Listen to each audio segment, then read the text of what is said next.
No coração de Lisboa, sob as luzes quentes de um restaurante elegante no Bairro Alto, Ricardo e Maria celebravam seu 30º aniversário de casamento. O casal, ambos na casa dos 50, exibia o brilho de uma vida privilegiada. Ele, um empresário bem-sucedido no setor imobiliário, ela, uma socialite envolvida em causas beneficentes seletivas. Mas naquela noite, o que começou como uma piada sussurrada entre eles escalou para um comentário maldoso sobre o garçom que os atendia, um homem jovem com maneiras impecáveis, mas que eles julgaram efeminado demais. Olha só, amor, esses tipos estão em todo lugar agora, murmurou Ricardo, rindo baixinho, enquanto Maria assentia, os olhos cheios de desdém disfarçado. O garçom, André, ouviu tudo, mas manteve o sorriso profissional, servindo o vinho com mãos firmes. Mal sabiam eles que André não era apenas um empregado, ele era o dono do lugar, e pior, o namorado secreto de seu filho único, Pedro. Pedro, aos 25 anos, observava tudo de uma mesa distante, onde fingia jantar sozinho para não levantar suspeitas. Seu coração batia acelerado, ele havia planejado aquela noite como um teste, convidando os pais para o restaurante de André sem revelar a conexão. Mas o comentário dos pais o atingiu como uma faca, revivendo memórias de uma infância sufocada por expectativas rígidas. Você tem que ser homem de verdade, filho, ecoava a voz de Ricardo em sua mente, palavras ditas anos atrás quando Pedro ousou questionar normas tradicionais. Agora, ali, vendo André ser humilhado, Pedro sentia uma raiva surda crescer. Ele se levantou devagar, aproximando-se da mesa dos pais, o estômago revirando. Mãe, pai, precisamos conversar, disse ele, a voz tremendo ligeiramente, mas determinada. A noite prosseguia com pratos refinados sendo servidos, bacalhau à brás, acompanhado de vinhos do Douro que André selecionara pessoalmente. Ricardo, alheio ao drama iminente, continuou com suas observações casuais, misturando elogios ao local com piadas veladas sobre a modernidade excessiva da sociedade portuguesa. Maria, sempre mais sutil, comentava sobre como algumas coisas deviam ficar no privado, referindo-se implicitamente à orientação que presumiam em André. Pedro, sentado agora à mesa com eles após insistirem que se juntasse, mordia o lábio para não explodir. Ele e André se conheceram há 2 anos, em uma feira de vinhos no Porto, onde Pedro, recém-formado em administração, buscava um estágio. André, com sua confiança natural e histórias de superação, de um jovem de família humilde que construiu um império gastronômico, cativou Pedro não só romanticamente, mas como mentor. Mas o relacionamento era um segredo, trancado atrás de portas por medo da reação familiar. Enquanto o jantar avançava, André se aproximou novamente, desta vez para verificar se tudo estava bem. Está tudo ao seu gosto, senhores? Perguntou com cortesia impecável. Ricardo, embriagado pelo vinho e pela própria arrogância, respondeu, sim, mas diga-me, rapaz, você não acha que esse lugar merecia um atendimento mais tradicional? O tom era condescendente, e Maria riu, cobrindo a boca com o guardanapo. André piscou para Pedro discretamente, um sinal de que aguentaria, mas Pedro sentiu o sangue ferver. Ele sabia o quanto André lutara, órfão aos 15, trabalhar em cozinhas sujas antes de abrir seu primeiro café em Coimbra, expandindo para Lisboa com empréstimos arriscados. Agora, aos 30, era um empresário respeitado, mas ainda enfrentava preconceitos diários. Pedro, por sua vez, cresceu em uma mansão em Cascais, com pais que valorizavam aparências acima de tudo. Ricardo, católico devoto, via a homossexualidade como um pecado moderno, influenciado por círculos conservadores. Maria, embora mais aberta em teoria, priorizava o status social, temendo escândalos. A tensão culminou quando André, fingindo uma inspeção rotineira, revelou sua identidade. Na verdade, sou o proprietário deste estabelecimento, disse ele calmamente, após outro comentário ácido de Ricardo. O casal congelou, os garfos parados no ar. Maria gaguejou uma desculpa, mas Ricardo, vermelho de constrangimento, tentou rir como se fosse brincadeira. Pedro viu ali a oportunidade, e ele é mais do que isso, pai. André é meu namorado. As palavras saíram como um tiro, e quando no salão silencioso. Ricardo largou o talher, o rosto contorcido em choque e raiva. O quê? Isso é absurdo, Pedro. Você não pode. Maria, pálida, olhou ao redor, preocupada com olhares alheios. A noite, que devia ser de celebração, transformou-se em um campo de batalha emocional. Pedro sentiu um misto de alívio e terror. Por meses, ele debatera internamente, revelar ou esconder. A pressão familiar era imensa, Ricardo ameaçara cortar a herança se Pedro não seguisse o caminho certo, casando com uma boa moça de família influente. Mas André o encorajava, a verdade liberta, mas custa caro. Agora, enfrentando os pais, Pedro recordava noites insones, questionando sua identidade. Ele amava André profundamente, uma conexão baseada em respeito mútuo, não em impulsos fugazes. Mas a sociedade portuguesa, apesar de progressos como o casamento igualitário desde 2010, ainda carregava resquícios de machismo, especialmente em elites conservadoras.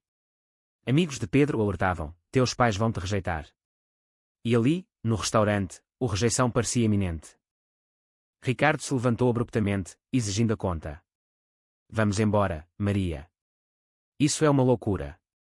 Mas André interveio: a conta está por minha conta, como cortesia ao filho de vocês. O gesto era claro, e o casal saiu apressado, deixando Pedro para trás. Ele se sentou com André, as mãos tremendo. Eu fiz o certo? Perguntou, os olhos úmidos. André o abraçou: você foi corajoso. Agora veio o preço. Naquela noite, Pedro dormiu no apartamento de André, pela primeira vez sem medo de ser descoberto. Mas o telefone tocava incessantemente, mensagens de Ricardo, cheias de acusações: você nos envergonhou. O conflito interno de Pedro intensificava, lealdade à família versus autenticidade. Ele sabia que escolhas assim não vinham sem perdas. Dias após o incidente, Pedro enfrentou as consequências em casa. Ricardo o esperava na sala de estar da mansão, o rosto severo. Explique-se, rapaz. Isso é uma fase. Influência desse homem. Pedro, com voz firme, contou tudo: o encontro casual, a atração gradual, o amor genuíno. Maria chorava no sofá, dividida entre o amor pelo filho e o medo do julgamento social.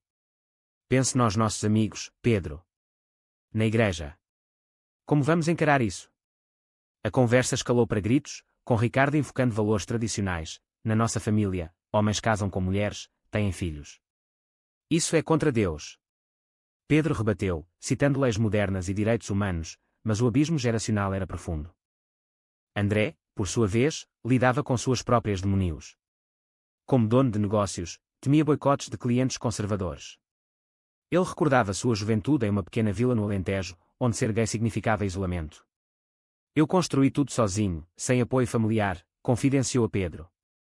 Agora, apoiando o namorado, André questionava se valia o risco. Mas via em Pedro uma chance de viver abertamente, algo que ele nunca teve coragem de fazer antes.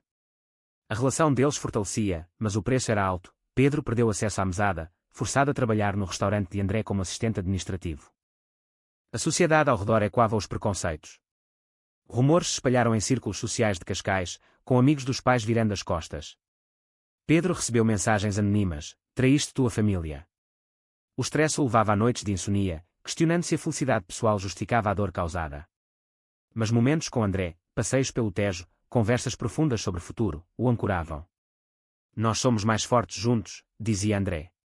Ainda assim, o drama familiar persistia, com Maria tentando mediar, mas Ricardo irredutível. Semanas se passaram, e o silêncio de Ricardo pesava como uma âncora. Pedro, agora morando temporariamente com André em um apartamento modesto no Chiado, tentava reconstruir sua vida. O trabalho no restaurante os punha a realidades que sua criação privilegiada ignorara: longas horas, clientes exigentes, a luta diária por sobrevivência. Você acha que eu sempre fui dono? Comecei lavando pratos, contava André, inspirando Pedro a valorizar o esforço. Mas internamente, Pedro lutava com culpa: eu causei isso tudo. Meus pais estão sofrendo por minha causa. André o confrontava: eles sofrem por preconceito, não por amor verdadeiro. Amor aceita. Maria, em segredo, começou a contatar Pedro. Ligações escondidas de Ricardo, onde ela expressava saudades. Seu pai é teimoso, mas ele te ama, dizia ela, voz embargada. Pedro via ali uma fresta: talvez a mãe pudesse ser aliada. Mas as conversas revelavam camadas de conflito. Maria admitia ter suspeitado da orientação de Pedro anos antes, mas ignorara por medo. Na nossa geração, falávamos pouco sobre isso. A igreja nos ensinou que era errado. Pedro a desafiava: mas e agora? As leis mudaram, a sociedade evolui. Ela hesitava, presa entre tradição e afeto maternal. Ricardo, por outro lado, mergulhava em negação. Em reuniões de negócios, ele evitava tópicos pessoais, mas o stress afetava sua saúde: dores de cabeça constantes, insônia. Um amigo próximo, também conservador, o aconselhava: corta laços, Ricardo. Senão, vai manchar tua reputação.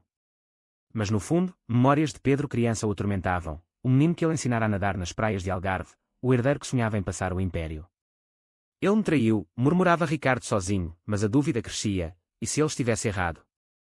Uma confrontação inevitável ocorreu em uma festa de família em Sintra. Pedro foi convidado por Maria, na esperança de reconciliação. André o acompanhou, apesar dos riscos. No palacete antigo, rodeados por parentes, o casal se encontrou com Ricardo. O que ele faz aqui? Rosnou Ricardo, apontando para André. Pedro defendeu. Ele é parte da minha vida, pai.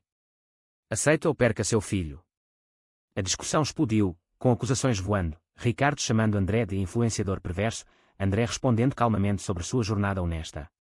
Parentes observavam chocados, sussurrando sobre escândalo. Maria interveio, lágrimas nos olhos, basta. Somos uma família. Mas o dano estava feito. Pedro e André saíram, deixando Ricardo isolado em sua raiva. Naquela noite, Pedro questionou tudo, valeu a pena. Perdi minha família. André o consolou, família verdadeira não abandona. Dê tempo. Mas o preço emocional era palpável, Pedro desenvolveu ansiedade, precisando de terapia para lidar com a rejeição. Enquanto isso, o negócio de André florescia, ironicamente impulsionado pelo burburinho. Clientes progressistas lotavam o restaurante, apoiando a causa LGBT. Mas André enfrentava traições, um fornecedor antigo, amigo de Ricardo, cancelou contratos por razões morais. Veja o que seu amor custa, disse André a Pedro, meia brincadeira, meia sério. Pedro, determinado, ajudou a encontrar novos parceiros, fortalecendo sua parceria. O conflito se aprofundou quando Pedro descobriu um segredo familiar, cartas antigas revelando que Ricardo tivera um irmão gay, expulso de casa décadas atrás, nunca mais visto. Meu tio. Ele sofreu o mesmo, pensou Pedro, confrontando o pai. Ricardo, pego de surpresa, desabou, eu era jovem, segui meu pai. Mas perdi meu irmão por isso. A revelação abalou Ricardo, forçando-o a questionar dogmas arraigados. Talvez eu esteja repetindo erros, admitiu ele a Maria, em particular. Pedro, encorajado, marcou um encontro privado com os pais. No café de André, agora um refúgio simbólico, eles se sentaram. Eu não escolhi ser assim, pai. Mas escolho ser feliz, disse Pedro. Ricardo ouviu, pela primeira vez sem interromper. Maria incentivava, lembra do teu irmão, Ricardo. O pai, com voz rouca, pediu tempo, não sei se consigo aceitar, mas não quero te perder. Era um passo pequeno, mas significativo. Mas a jornada estava longe do fim. André, vendo Pedro dilacerado, questionava sua própria resiliência, eu aguento preconceito há anos, mas ver você sofrer. Eles decidiram viajar para o Porto, buscando distância.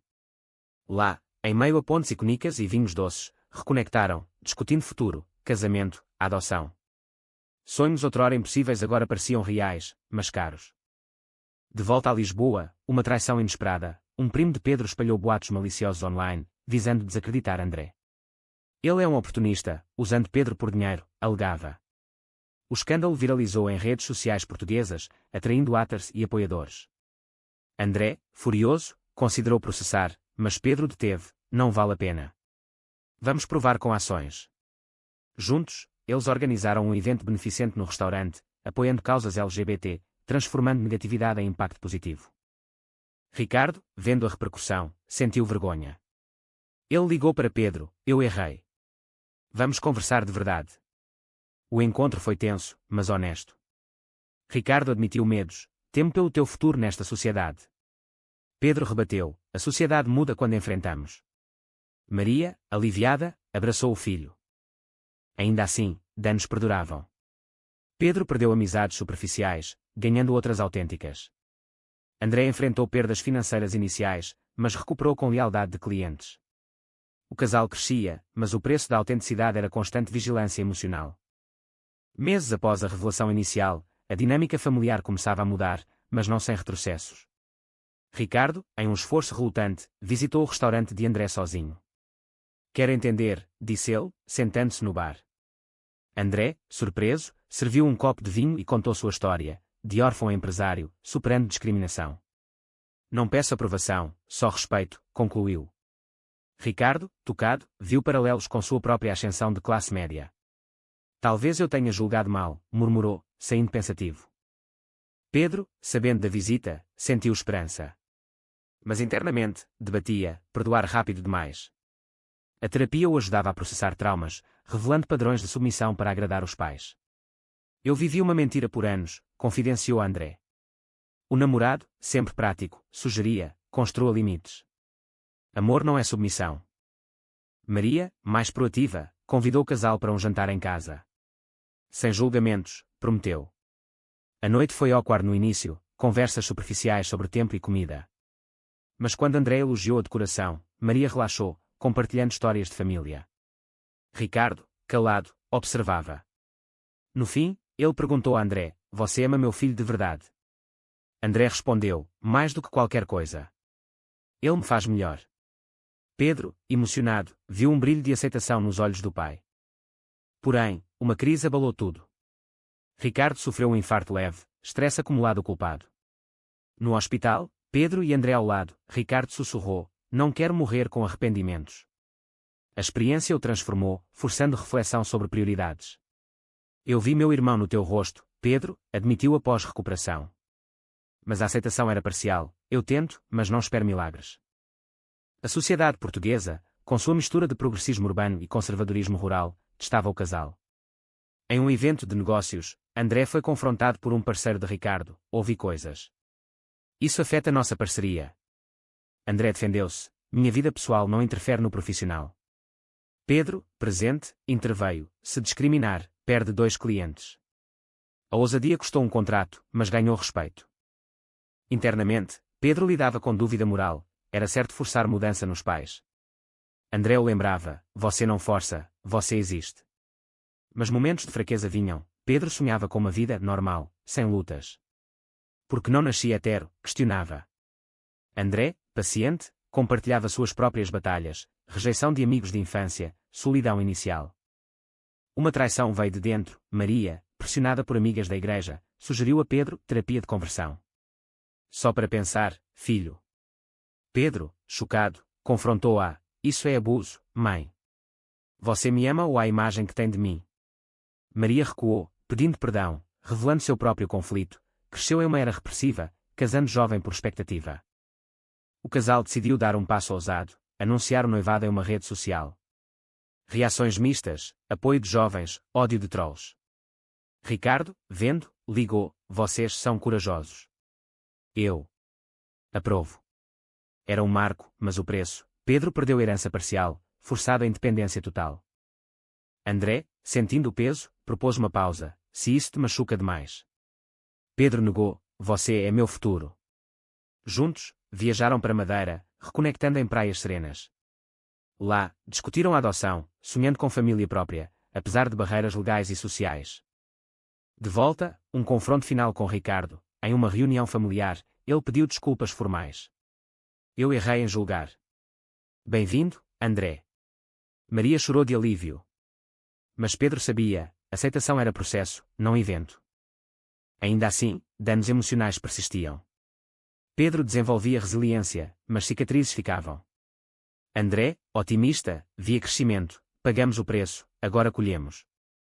Com o passar do tempo, a família tentava se recompor. Jantares conjuntos tornaram-se rotina, com Ricardo fazendo esforços para incluir André em conversas sobre negócios. "Seu restaurante é impressionante", admitiu uma vez, surpreendendo todos. Mas tensões surgiam. Comentários casuais sobre família tradicional testavam paciência. Pedro, mais assertivo, corrigia: "Família é amor, pai, não formato." André enfrentava desafios próprios: a expansão do negócio para Faro, mas investidores conservadores hesitavam por sua visibilidade LGBT.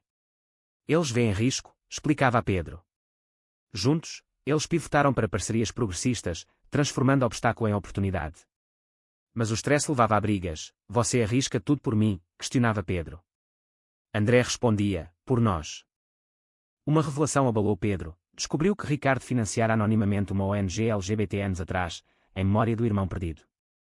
Porque escondeu, confrontou. Ricardo, vulnerável, medo de hipocrisia. "Eu doava, mas não vivia." Isso humanizou o pai, mostrando camadas de conflito interno. Maria, evoluindo, juntou-se a um grupo de mães de filhos LGBT, compartilhando experiências. "Aprendi que amor incondicional existe", contou a Pedro. Mas ela admitia falhas: "Eu priorizei sociedade sobre você." O casal planejava o casamento, cerimônia simples em Lisboa, com amigos e família. Convites geraram drama, alguns parentes recusaram, citando crenças. Pedro, magoado, questionava: "Vale convidar quem não aceita?" André sugeria: "Convide, deixe eles escolherem." Ricardo interveio, convencendo relutantes: é meu filho. Quem não vai, perde. Dias antes, uma traição. Um tabloide publicou artigo sensacionalista sobre herdeiro gay deserdado. Fonte: um ex-amigo de Pedro, motivado por inveja. O escândalo trouxe paparazzi, forçando privacidade. Pedro, furioso, processou, mas o dano emocional era profundo. Porque tanto ódio? André o apoiava. Sociedade muda devagar. Somos pioneiros. Eles casaram em uma capela histórica, com Ricardo levando Pedro ao altar, gesto simbólico de aceitação. Maria chorou de alegria. Mas ausências doíam, lembrando o preço. Pós-casamento, vida normalizava. Pedro gerenciava o restaurante com André, construindo império conjunto. Ricardo, aposentando, mentorava o filho, reconhecendo talento. Mas reflexões persistiam. Pedro questionava escolhas passadas. E se eu tivesse escondido mais? André, viveria mentindo. Isso custa a alma. Família unida, mas frágil. Ricardo adoecia ocasionalmente, remorso o consumindo. Maria mediava, fortalecendo laços. Anos após o turbulento início, Pedro e André celebravam seu 5º aniversário de casamento em uma viagem ao Algarve. Olhando o mar, Pedro refletia: pagamos caro, mas ganhamos liberdade. André concordava: cada decisão nos moldou. Ricardo, agora avô adotivo, o casal adotara uma criança, viajava com eles, brincando com o neto. Nunca imaginei isso, admitia. Maria, ativa em advocacia LGBT, orgulhava-se: mudamos juntos. Mas memórias de dor voltavam, rejeições iniciais, perdas financeiras, isolamento emocional. Pedro, em terapia contínua, processava: escolhas certas doem, mas erradas destroem. André expandira negócios para a Espanha, provando resiliência. Preconceito existe, mas nós persistimos. A família, transformada, debatia abertamente. Ricardo questionava dogmas antigos, Maria defendia a igualdade. Pedro via crescimento, conflitos nos uniram. Ainda assim, a sociedade portuguesa evoluía devagar, com desafios persistentes. O casal advocava, inspirando outros. No fim, Pedro ponderava: a autenticidade vale qualquer preço. Eles concluíam que sim, mas com nuances. Será que revelar a verdade sempre liberta, ou às vezes o silêncio protege mais do que a honestidade?